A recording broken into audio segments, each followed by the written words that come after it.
નમસ્કાર વિદ્યાર્થી મિત્રો, વર્લ્ડ ઇનબોક્સની યુટ્યુબ ચેનલ પર હું કૃતાર્થ વાઘેલા આપ સૌનું હાર્દિક સ્વાગત કરું છું.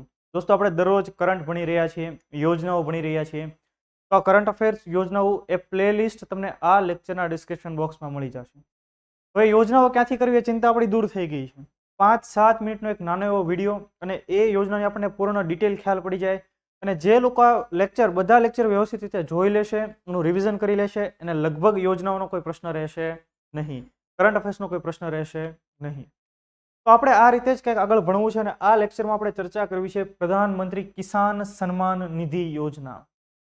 અત્યારે ભારત સરકારનું એક લક્ષ્ય છે કે ભાઈ ખેડૂતોની આવક બમણી કરવી. હવે જે કાંઈ લક્ષ્યાંક હતું એ તરફ આગળ વધી રહ્યા છે, પણ આપણને આ યોજના ખૂબ ઇમ્પોર્ટન્ટ છે. પરીક્ષામાંથી સીધો સવાલ પૂછાય, પ્રધાનમંત્રી કિસાન સન્માન નિધિ યોજના.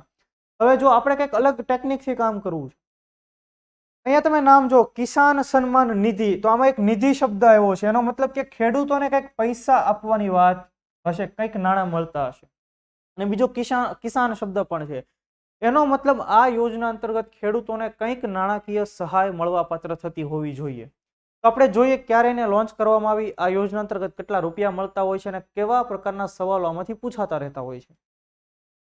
તો પ્રધાનમંત્રી કિસાન સન્માન નિધિ યોજના, આની ઇન્સ્પિરેશન ક્યાંથી મળી? તો કે તેલંગાણા ગવર્મેન્ટ પાસેથી. તેલંગાણા ગવર્મેન્ટે ખેડૂતોને નાણાકીય સહાય આપવા માટે એક રાયથુ બંધુ યોજના લોન્ચ કરેલી. કઈ યોજના? રાયથુ બંધુ યોજના, તેલંગાણા ગવર્મેન્ટ દ્વારા. જે પ્રથમ વખત ખેડૂતોને કેશની અંદર અથવા તો નાણાકીય સહાય મળતી હતી. અને આ યોજનાથી ઇન્સ્પાયર થઈને ભારત સરકારે પણ એવું વિચાર્યું, એવું નક્કી કર્યું કે ભાઈ આપણે આપણા દેશના ખેડૂતોને, ભારત કૃષિ પ્રધાન દેશ છે ભાઈ, ભારતની 60% વસ્તી હાલની તારીખે પણ ગામડામાં રહી છે. તો એ તમામ ખેડૂતોને થોડી ઘણી કંઈક નાણાકીય સહાય મળી રહે એટલા માટે થઈને વર્ષ 2019ના ફેબ્રુઆરી માસમાં લોન્ચ કરી કિસાન સન્માન નિધિ યોજના. હવે તમને ખ્યાલ છે કે પ્રશ્નો પણ એવા પૂછાતા થયા છે કે ભાઈ આ યોજના ક્યારે લોન્ચ કરવામાં આવી હતી? તો અહીંયા જો મેં માસ પણ લખ્યો, ફેબ્રુઆરી માસ. તમને ઓપ્શન કેવા કેવા હોઈ શકે? ફેબ્રુઆરી 2019, પછી એપ્રિલ 2019, આવા અલગ અલગ વિકલ્પ હોઈ શકે. આટલી ડિટેલિંગની અંદર સવાલ પૂછાય છે, તો આપણે એટલી ડિટેલિંગમાં ભણી લેવું છે. આપણે કોઈ પણ મુદ્દો છોડવા માંગતા નથી. તો ફેબ્રુઆરી 2019માં લોન્ચ કરી. બીજું કો, પૂર્ણ રૂપે કેન્દ્ર સરકારની યોજના છે, ભારત સરકારની યોજના છે. એનો મતલબ કે આના માટેનું તમામ ફંડ ભારત સરકાર આપશે. સમજો છો તમે? અને બીજું કે આ યોજના અંતર્ગત 6000 રૂપિયાની કુલ નાણાકીય સહાય ખેડૂતોને મળશે ડાયરેક્ટ બેનિફિટ ટ્રાન્સફર દ્વારા, ડીબીટી દ્વારા એમના અકાઉન્ટની અંદર જમા થશે. હવે સવાલ પૂછાયેલા છે અગાઉની પરીક્ષામાં, ભાઈ કેટલા હપ્તાની અંદર, જો આવા યોજનાઓના સવાલ પૂછાયેલા છે, કેટલા હપ્તાની અંદર આ રકમ મળશે? તો પહેલું વિધાનમાંથી એવું પૂછે કે 6000ની સહાય મળશે, 60000ની સહાય મળશે. આ 6 ની બદલે 60 કરી નાખે ભાઈ, તો એ વિધાન ખોટું થઈ જાય. બીજું કે ટોટલ કેટલા હપ્તામાં 6000 રૂપિયા મળશે? તમે જો 3 ગુલાબી નોટ આપવાની છે. પહેલી ગુલાબી નોટ મળી ગઈ? તો કે હા મળી ગઈ. પછી બીજી ગુલાબી નોટ મળી ગઈ? તો કે હા મળી ગઈ. ત્રીજી ગુલાબી નોટ મળી ગઈ? તો કે હા મળી ગઈ.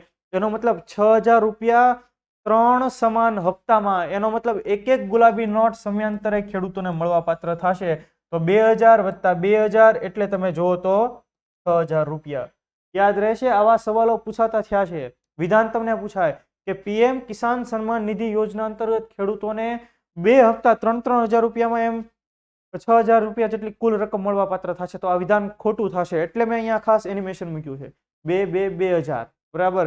બીજું, કયા મંત્રાલયની યોજના છે? તો બટ ઓબ્વિયસ છે, ખેડૂતોના કલ્યાણ માટેની આ યોજના છે. તો કૃષિ અને ખેડૂત કલ્યાણ મંત્રાલય ભારત સરકારનું આ યોજનાને લીડ કરે છે. ખાસ એ મંત્રાલયની આ યોજના છે. અને આ યોજના અંતર્ગત કયા ખેડૂતો લાભાર્થીઓ છે, કોને કોને લાભ ખરેખર મળવાપાત્ર છે, એ નક્કી કરવાની જવાબદારી કોની? તો એ કામ ભારત સરકાર નહીં કરે, તો ભારત સરકાર બઠ્ઠી પડી જાય. તો એ કામ રાજ્ય સરકાર કરશે. ભાઈ કિસાન સન્માન નિધિ યોજનાનો લાભ ગુજરાતના કયા કયા ખેડૂતોને મળશે એ નક્કી ગુજરાત સરકાર કરશે. કોઈ કેન્દ્ર શાસિત પ્રદેશ છે, લદ્દાખ, જમ્મુ એન્ડ કાશ્મીર, તો ત્યાંના કયા કયા ખેડૂતોને આ યોજનાનો લાભ મળશે, તો એ નક્કી ત્યાંની ગવર્મેન્ટ કરશે. સમજો છો તમે આખી યોજના? અને ત્યાર પછી પીએમ કિસાન મોબાઈલ એપ્લિકેશન પણ એક છે. પીએમ પ્રધાનમંત્રી કિસાન મોબાઈલ એપ્લિકેશન, અને કોને ડેવલપ કરી છે? તો કે નેશનલ ઇન્ફોર્મેટિક્સ સેન્ટર, જેને આપણે ટૂંકમાં NIC કહીએ છીએ. જો ભારત સરકાર અત્યારે ખાસ ઈ ગવર્નન્સ ઉપર કામ કરે છે અને આ ઈ ગવર્નન્સ માટે જે કાંઈ એપ્લિકેશન ડેવલપ કરવાનું થાય, જે કાંઈ પોર્ટલ ડેવલપ કરવાનું થાય, એમાં મોટા ભાગની કામગીરી, ઘણી બધી સરકારી કામગીરી કોણ કરે છે? આ એનઆઈસી, નેશનલ ઇન્ફોર્મેટિક્સ સેન્ટર. તો આપણે એનઆઈસી વિશે પણ માહિતી મેળવી લઈએ કે એની સ્થાપના વર્ષ 1976માં થઈ છે, જેનું વડુમથક નવી દિલ્હી ખાતે આવેલું છે. એ ભારત સરકારના કયા મંત્રાલય હેઠળ કામ કરે છે? તો કે ministry of electronics and information technology મંત્રાલય અંતર્ગત કામ કરે છે. સમજી રહ્યા છો તમે દરેક? તો આ હતી આજની આપણી યોજના, પ્રધાનમંત્રી કિસાન સન્માન નિધિ યોજના. એવી આશા રાખું કે તમને આખો મુદ્દો વ્યવસ્થિત રીતે સમજાઈ ગયો હશે. હવે જુઓ, આ સંબંધિત સવાલોની ટેસ્ટ પણ આપણી શાખાઓની અંદર લેવાતી હોય છે અને એના સવાલો તમને મળી જતા હોય, સમજો. બાકી આ લેક્ચરની પીડીએફ તો તમને આપણી ટેલિગ્રામ ચેનલમાં મળી જ જવાની છે.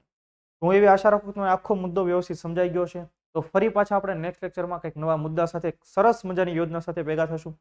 ત્યાં સુધી મને ઇજાજત આપો. જય હિન્દ, જય ભારત.